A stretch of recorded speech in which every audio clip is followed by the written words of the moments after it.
Hello and welcome back. I'm Aries Bane, and today we are going to be talking about DPS, heroes in Overwatch. Now first part of this is going to be about Hitscan DPS. Now, to clarify, Hitscan DPS, Bastion, McCree, Soldier, and there's another one, Ashe. I guess you could count Sombra and Tracer, but they've got different roles, so I'm not going to count them into the hit scan thing. They form a different nutshell in Overwatch. So, what is a hit scan DPS hero? Now, a hit scan is actually a very, very, very important thing in Overwatch, because that is the person that can do damage by just having their curse. Oh, crap. Forgot. Widowmaker. My bad. Sorry. Now, Hitscan is specifically heroes that when they pull the trigger, the bullet lands. There's no travel time. There's no delay. That's why you can get sick headshots with all the Hitscan heroes. Now, your main Hitscan heroes that you'll find in games will be Soldier, Bastion, and McCree. Ashe has become less played for some reason. She is a bit broken when it comes to doing DPS, but you still get a lot of people that play her, and when they play her really well. But McCree, Soldier, Bastion, those are the ones that you're going to find very, very often. You'll more than likely run into one of those three in every game that you play. At some point in time, they're going to show up like the plague. Unavoidable. Sort of just have to live with it when it happens. Now, to play, we'll start with Ashe, because I main Ashe and Bastion. Okay, so Ashe.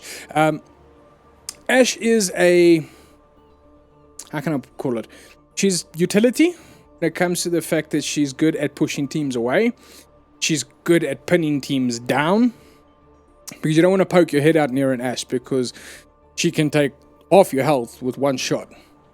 Not as dangerous as peeking a Widowmaker, but very, very, very dangerous. If you have an Ashe that knows what the hell they're doing, they're gonna hurt. And when she throws her ult in, Bob, fucking love that. It can turn a tide in a game, because when Bob runs through a team, he ejects everybody up. So for that couple of milliseconds that you're in the air, you just sort of along for the ride. And he actually does quite a bit of damage, and I've seen a lot of people comboing an Ashe with an Ana, so when Ashe throws her ult, Ana boosts Bob. So then Bob hurts. He hurts a lot. He's got a lot of HP, so he takes some time to grind down. A Bastion can melt him. Fair enough. But still, Bob is very effective with making... When you're playing against an Ashe, she can make a team feel very uncomfortable. They don't feel safe being anywhere where she could throw Bob into. And I mean, you can, on some objectives, you can jump over a wall and chuck Bob, because he comes out of the air level with you. So he goes over the wall and runs into the team. So May ice wall that pops up, not really a problem. You just jump, chuck him over. Which gets annoying for the other team. There's lots of ways to counter him. Bob is actually very easy to counter, but he can be effective. Then you've got Bastion. Bastion has his turret mode and his normal walking around mode. When he's in his normal walking around mode, Bastion is not that big a threat. He hurts, don't get me wrong, he hurts. But Bastion shines when he goes into his DPS mode, his turret mode, when he has the minigun. He has 300 rounds of unadulterated fun that he can shoot at you. He grinds through any shield that you put in front of him. The only way to really counter his damage is with a Genji to deflect it back to him, because a Bastion can't carry on shooting. He has to stop. Lower ranks, Bastion just keeps shooting until he kills himself. Kind of hilarious. But say, for instance, like a Reinhardt. A Reinhardt comes around the corner before he knows that his shield's gone. He literally just watches 2,000 HP of shield just disappear. Bastion is really, really good. If you can set a Bastion up, or they call pocketing a Bastion, and the Bastion knows what he's doing, you're going to keep a team at bay. Very, very, very, very easily. So his ult, he turns into a tank form and shoots grenades. All of your guys, your low health guys, Genjis, Doomfist, Hansos, Junkrats, Lucios, soldiers, all of them. One shot with that grenade at their feet, they dead. They all just melt. His ult is very effective. Doesn't have a very long duration, but very, very, very effective. Moving on to Soldier. Soldier's got his ult that is it's aim hacks. Literally, it's built-in aim hacks into the game, and Overwatch is cool with it. You know, this is the only game where it's legal to have a guy that literally cheats when you play him. When you pop his ult, he literally just goes da da da da da da da in the air, and just everything fucking dies. If you're not behind the shield, you're gonna die. The tanks take a bit of doing to cut down, but all your normal heroes, your healers and all of that, they all just melt. They don't have the survivability to face a soldier's ult. He's got a heal, which is cool. He puts his little healing field down. It can heal 200 HP, which can save a team. But he's also got a sprint, so he's very mobile. So that whole thing about when in doubt, you soldier, go for it. If you're new to Overwatch and you want to do DPS, take soldier, get good at him, and you can learn the rest when time comes. But soldier is going to be that one hero that fits into every team setup. He is very, very, very universal when it comes to that. Then you've got the bitch herself, Widowmaker. Now, Widowmaker, as I said in my previous videos about Anna, very, very high skill cap. Anybody can play her. Very few people play her well. She needs people that are accurate. You need to not spam fire. You need to know your shots. If you get really good at her, you can kill people through doorways. So you think you're crossing past a doorway and there's a widow that just goodbye. She also is very effective on your system when you have a very low latency time.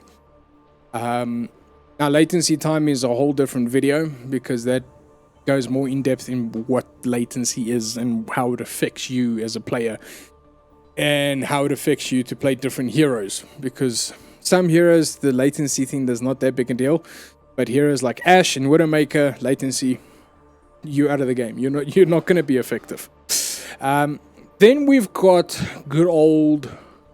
Oh, wait, I'm not finished with her yet. She's got a trap that poisons you, right? And when you're poisoned by this trap, you appear on her screen through walls and whatever, so she knows where you're going for the duration of that poison hitting you. So it's about 3 seconds, 4 seconds that you've got that vision on somebody. Her ult gives infrared sight to everyone. Everybody on your team can see everyone until you kill Widowmaker. Then the ult disappears with her. It's not one of those ults that just continues. Like May's ult, and you chuck her ult out, she dies. It doesn't matter. The ult is still going. When Widowmaker dies, that's it. Her ult is over. Right there and then. So if you hear a Widowmaker saying her little sentence in French, then you know, okay. Sometimes she also says it in English where she says, I can see you. You'll hear that. If you hear that, then you know that Widowmaker has her ult running and the entire enemy team now knows where your ass is standing. So get the fuck out or get back to your team if you're not standing by your team. If you're standing by your team, not that big a deal. But to counter Widowmaker is actually very simple. You just need to go and sit on her face. So you go and play very, very mobile heroes. You go play a Genji or... Hell, fuck, there's actually so many people. Sombra that can counter. Tracers are really good for counter for Widowmaker. Winston's really good. Widowmaker's very good. Anybody that can go here to Widowmaker, she's pretty screwed because her normal attack damage is nothing.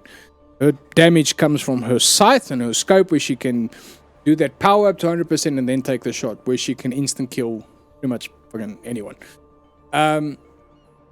But that's Widowmaker in a nutshell. She's also got a grappling hook so she can get up elevated. That should tell you what to do with her. You need to be up. You need to be off the ground when you're playing with her. Being on the ground with Widowmaker is ineffective. Rather play McCree. Which brings me to my next point. McCree. Now, McCree is the flower child of Overwatch when it comes to hitscan. Because McCree has a stun. He's got a roll to get out the way of a charging Reinhardt. If you use that effectively, a Reinhardt will just go past you, and then you can stun him and shoot him in the ass, which is quite fun. Or you can just stun him while he's running towards you, and then he just stops. But that's timing. You need to know the hero quite well to do shit like that. With a dive, anybody can do it. You can get out the way and then throw your stun grenade at him. If you miss the stun, it's not the end of the world. You can still take a few pot shots at him while he's still flying away from you. But his ult is the thing that makes McCree really powerful. Because he has this ult that's got a build-up time. That is instant death for everyone. So if you time it right and there's no shields in your way when you pull the trigger, you can team kill an entire team with McCree. I have seen it happen so many times where McCree on my team, me playing Anna, I'll boost him and then the next moment you just see team kill. Because everybody was out of position. He is one of those guys that if he gets in behind you and he's popping his ult and you do not know where he's standing when his ult goes off, you're gonna die. Best suggestion is get undercover or get into a shield. Good counter for him was Winston. You jump into Winston's shield, you're safe. But then again, Winston's shield is only 600 HP, so it melts quite quickly. But that is a way to counter him. You can counter him with Diva. If you face directly to him and you use your Matrix, you will literally absorb his ult. It won't do anything to you. With the tanks, it takes a lot longer for it to build up to kill the tank, so a McCree generally won't, unless he's Anna boosted, stay out in the open that long because he moves really slowly to get a kill on a tank. But he will stay there to get kills and heals. He's also a really good counter for Pharah. Pharahs have a hard time against McCrees. So if you play in Pharah and there's a McCree on the other team, rather pick somebody else because you're going to get countered. And it's going to hurt you and then you're going to get upset. And when you're upset in Overwatch, you're not going to play well and that's just GG. This game is very emotional in that regard. That if you get emotional while you're playing this game, your gameplay is immediately just going to get shit. So you need to stay calm, relaxed. If you're feeling you're getting upset, get up, walk outside. Go make yourself coffee, tea, get something to drink out of the fridge. Just don't grind. If you're upset, don't carry on grinding because you're just going to get more upset. Because you're going to start nitpicking. You're gonna get upset at everything your next team is going to do. And more than likely, you're going to be the one at fault. So that's like my main suggestion in this game. If you get upset, walk away. Take a breather, just relax. Come back to the game when you are more calm. And life will be a lot better for you. But that in a nutshell is your hit scans. Hit scans are a very important part of any team setup. I would always suggest having a hit scan. They're not necessarily that important to have, but I would suggest having them because they can be effective. But it doesn't make or break a team if you have a hit scan or not. If you're playing against Pharahs and shit like that, then yes, hit scan because you need to get rid of that very quickly. But if you're not, you can mess around. We're going to be talking about your utility DPS in the next video, or what we call flankers.